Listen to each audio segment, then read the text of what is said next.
ये चढ़ाई एकदम खड़ी चढ़ाई है, इसमें थकावट होती है बहुत सारी।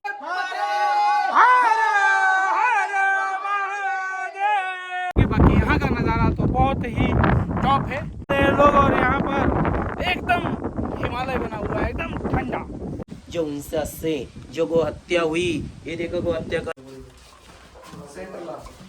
नमस्कार साथियों, मैं प्रशांत मिश्रा आप सभी का पुनः एक बार स्वागत करता हूं अपने आज के इस वीडियो में। साथियों, जैसे कि आप लोगों को पता है कि मैं 12 ज्योतिर्लिंगों की यात्रा पर निकला हुआ हूं। इस वक्त मैं त्र्यंबकेश्वर महादेव के दर्शन के लिए त्र्यंबकेश्वर में आया हुआ हूं। तो त्र्यंबकेश्वर के जस्ट बगल में ही आपको गोदावरी नदी के उद्गम स्थल का एक पॉइंट मिलता है। गोदावरी नदी दक्षिण की गंगा कहे जाने वाली पवित्र नदी है, जिसका उद्गम स्थल ब्रह्मगिरी पर्वत के ऊपर है। तो मैं इस यात्रा में आप लोगों को जोड़ लेना चाहता हूं। तो चलिए आप लोगों को मैं गोदावरी उद्गम स्थल पे ले चलता हूं और दिखाता हूं कि माँ गोदावरी कहां से निकली हुई है। बहुत ही बेहतरीन और रोमांचक यात्रा ये होने वाली है। आशा है आप लोगों को पसंद आएगी। चलिए इस वीडियो को स्टार्ट करते हैं और हम मेरे साथ जुड़ जाइए इस यात्रा पे। चलिए इस वीडियो को स्टार्ट करते हैं। So let's get started. तो इसी स्थान से हमारी यात्रा शुरू होने वाली है। ये सीढ़ियाँ हैं, तकरीबन 800-900 सीढ़ियाँ चढ़ करके हमें ऊपर जाना है ट्रैकिंग करते हुए। और ये रहा ब्रह्मगिरी पर्वत का बोर्ड लगा हुआ है। तो यहीं से हम लोग चलते हैं, अपनी यात्रा को स्टार्ट करते हैं और आगे बढ़ते हैं गोदावरी उद्गम स्थल की ओर। दोपहर का समय है और चारों तरफ यहाँ पे देखिए सन्नाटा, लेकिन ये जो छाँव है इसमें हल्की सी ठंडक मिल रही है। बहुत ही बेहतरीन नज़ारों का अवलोकन करते हुए हम इस ब्रह्मगिरी पहाड़ी के ट्रैकिंग पर आगे बढ़ रहे हैं।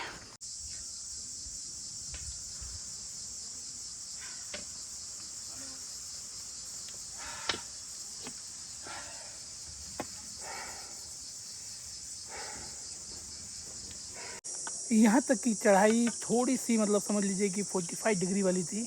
अब इसके बाद हम 75 डिग्री वाली चढ़ाई चढ़ने वाले हैं। ये पर्वत दिख रहा है आपको, जूम करके दिखाता हूँ। खड़ी चढ़ाई अब चढ़ेंगे और इस पर्वत के उस पार जाएंगे तो वहाँ हमें गोदावरी उद्गम स्थल दिखने वाला है, जहाँ पर शंकर जी ने अपनी जटाएँ पटकी थी और उनका जटाओं का वहाँ निशान भी बना हुआ है। तो चलते हैं उस पार, देखते हैं। यहीं तक में मेरी हालत तय बोल गई है, लेकिन आगे तो जाऊंगा ही। तो चलते हैं आगे, इस पहाड़ी को पार करते हैं। चलिए।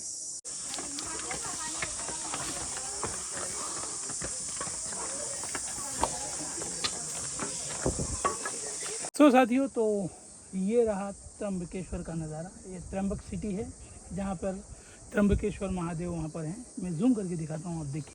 तो ये रहा स्क्रीन के बीचों बीच में त्र्यंबकेश्वर महादेव जी का मंदिर। बहुत ही खूबसूरत नज़ारा यहाँ से देखने मिल रहा है। पूरा त्र्यंबकेश्वर सिटी का देख लीजिए, एकदम खूबसूरत नज़ारा। और अभी भी हमें देखिए वहाँ चढ़ना है एकदम ऊपर जी। तो अभी हमें देखिए ये वहाँ पहुँचेंगे तो हमारा नियर अबाउट समझ लीजिए कि 80% होगा। बाकी इस रास्ते से हम लोग आए हैं, नीचे से देख लीजिए अभी भी लोग चढ़ रहे हैं और हम तो भी यहाँ तक तो पहुँच ही चुके हैं। और ये आपका त्र्यंबकेश्वर सिटी आपको देखने के लिए मिल रहा है यहाँ से ऊपर से, और ऊपर का नज़ारा भी हम आपको देंगे। चलिए चलते हैं, यात्रा में आगे बढ़ते हैं। ये चढ़ाई एकदम खड़ी चढ़ाई है, इसमें थकावट होती है बहुत सारी। गर्मी का मौसम है, इवन तो इतनी ऊंचाई पे आने के बाद यहाँ पे मौसम ठंडा हो चुका है। और यहाँ पे आए तो ये लाठी अवश्य लें। पहले तो मैंने ऐसे शौक के लिए लिया था, लेकिन अब पता चल रहा है कि इसका लाभ क्या है। बाकी रास्ते में बंदर भी मिलते हैं, उन्हें भगाने के भी ये काम आता है। थोड़े ये आक्रामक बंदर है। तो बने रहिए वीडियो पे, आगे ऊपर से नज़ारा दिखाते हैं आपको।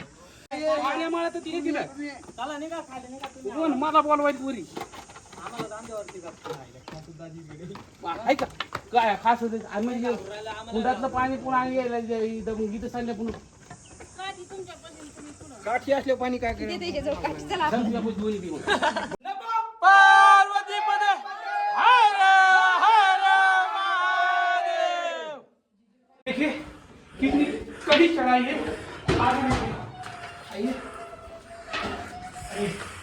ये देखिए, यहाँ से देखिए पूरा ऊपर कड़ी चढ़ाई है, ये पकड़ पकड़ के चढ़ना है, बहुत ही डेंजरस है ना। एक बार इसका आनंद आप भी अवश्य लीजिएगा। बाकी ऊपर से क्या कुछ नज़ारा आपको मिलने वाला है वो मैं ऊपर से दिखाता हूँ। सो साथियों, तो इस वक्त मैं ब्रह्मगिरी पर्वत के एकदम टॉप पे आ चुका हूँ। मेरे पीछे ये देखिए त्र्यंबकेश्वर शहर आपको यहाँ मेरे पीछे दिख रहा होगा इस तरफ, और इसी चोटी के इस तरफ अगर आप आते हैं तो गोदावरी नदी का उद्गम स्थल वो देखिए सामने रहा। अभी हम लोग वहाँ चलेंगे और आपको वहाँ से भी नज़ारा देंगे। बाकी यहाँ का नज़ारा तो बहुत ही टॉप है।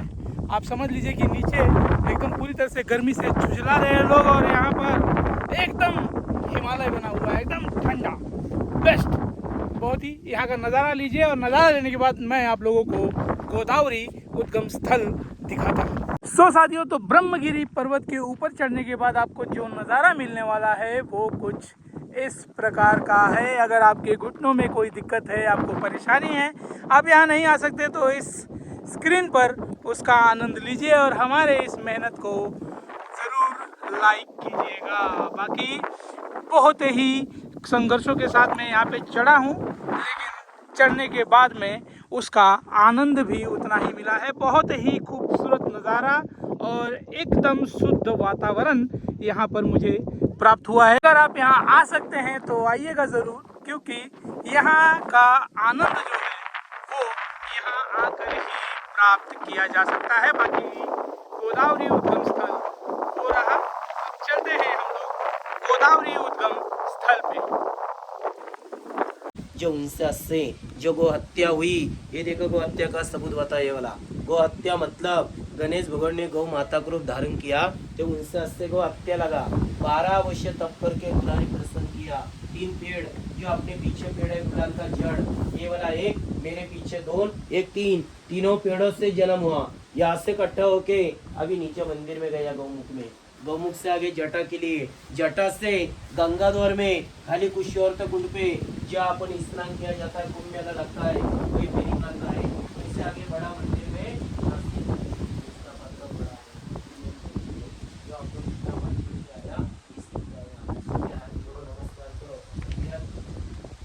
पी लेना है, सब जना ने पी जाके माथे के पढ़ाना है, पी लेना है।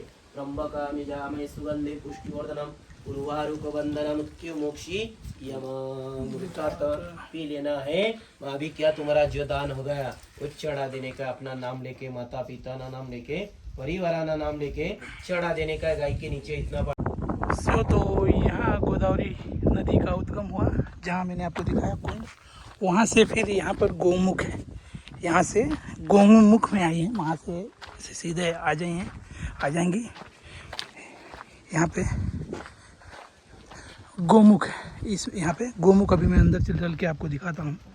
और फिर इसके बाद में आगे जा कर के गोदावरी नदी मतलब एक तरह से रुक गई है, तो आगे शिव जी ने जटा अपनी पटकी थी, तो वहाँ से और ठीक से निकली हुई है, तो वो वाला मंदिर आगे है। अभी थोड़े टाइम में मैं दिखाता हूँ, पहले आपको मैं गौमुख दिखाऊँ। ये गौमुख है, तो गौमुख को अंदर से दिखाते हैं। सो साथियों, तो ये मंदिर जो है इसके अंदर हम चलते हैं, आपको गौमुख के दर्शन कराते हैं। उस जो पहले मैंने आपको मंदिर दिखाया था वहाँ से मतलब गोदावरी जी आती हैं और इस गौमुख से इस कुंड में आती हैं, और इसके बाद में जा कर के जो शिव जी की जटाएँ अभी मैं दिखाऊंगा वहाँ पर मतलब आ जाती हैं। उसके बाद वहाँ से सीधे कुशावत कुंड में जाती हैं। ये देखिए, ये गौमुख रहा और ऊपर गोदावरी माता की मूर्ति, इनका आप यहीं से प्रणाम कर लीजिए। आप लोग समझिए कि इतनी पहाड़ी आपको नहीं चढ़नी पड़ेगी जो मैं चढ़ के आया हूँ, ये आप के लिए फ्री वाउचर है। अब यहाँ से ये देखिए, अब यह जटा शंकर मंदिर में आ गया हूँ, जहाँ शिव जी ने अपनी जटाएँ पटकी थी और गोदावरी नदी और भी वेग से बहने लगी थी। तो यहाँ से मैं इस मंदिर के अंदर आ गया हूँ, और यहाँ देखिए अभी मैं जूम करके दिखाता हूँ आपको। ये देखिए, ये जो जटाएँ पटकी थी, जटाओं का ये निशान बना हुआ है, और यहाँ से फिर गोदावरी नदी और भी तेज़ी से बहने लगी। सो साथियों, तो इस रोमांचक यात्रा की यहीं पर समाप्ति करते हैं। आशा है आप लोगों को ये वीडियो पसंद आई होगी। अगर आप लोगों को पसंद आई है तो लाइक अवश्य कीजिएगा। बाकी आप लोगों को वीडियो में कोई सुझाव देना है या आगे आप किस विषय पे वीडियो देखना चाहते हैं तो इसके लिए अगर आप सुझाव देना चाहते हैं तो हमारे कमेंट बॉक्स में अवश्य ही लिखिएगा। चलिए इस वीडियो को यहीं एंड करते हैं, तब तक के लिए बाय, सी यू।